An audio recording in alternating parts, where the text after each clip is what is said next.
শেখ হাসিনার নেতৃত্বাধীন আওয়ামী সরকারের পতনের পর গঠন করা হয় অন্তর্বর্তী সরকার। অস্থিতিশীল পরিবেশকে স্থিতিশীল করার উদ্দেশ্যে দেশের প্রায় প্রতিটি অঙ্গনেই চলছে রদবদল। এবার সেই কূটনৈতিক অঙ্গনে রদবদল আনছে পররাষ্ট্র মন্ত্রণালয়।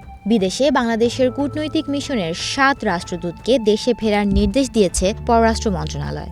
এছাড়া আরও ৫ দেশের কূটনীতিককে দেশে ফিরতে বলা হয়েছে।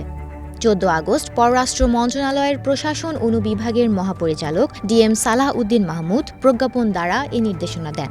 নির্দেশনা অনুযায়ী মালেতে নিযুক্ত high commissioner rear admiral S M. Abul Kalam Azad, রাশিয়ায় নিযুক্ত রাষ্ট্রদূত কামরুল হাসান, ওয়াশিংটনে নিযুক্ত রাষ্ট্রদূত মোহাম্মদ ইমরান, সৌদি আরবে নিযুক্ত রাষ্ট্রদূত জাভেদ পাটোয়ারি, জাপানে নিযুক্ত রাষ্ট্রদূত শাহাবুদ্দিন আহমেদ, আরব আমিরাতে নিযুক্ত রাষ্ট্রদূত আবু জাফর এবং জার্মানিতে নিযুক্ত রাষ্ট্রদূত মোশাররফ হোসেন ভূঁইয়াকে দেশে ফেরানো হচ্ছে।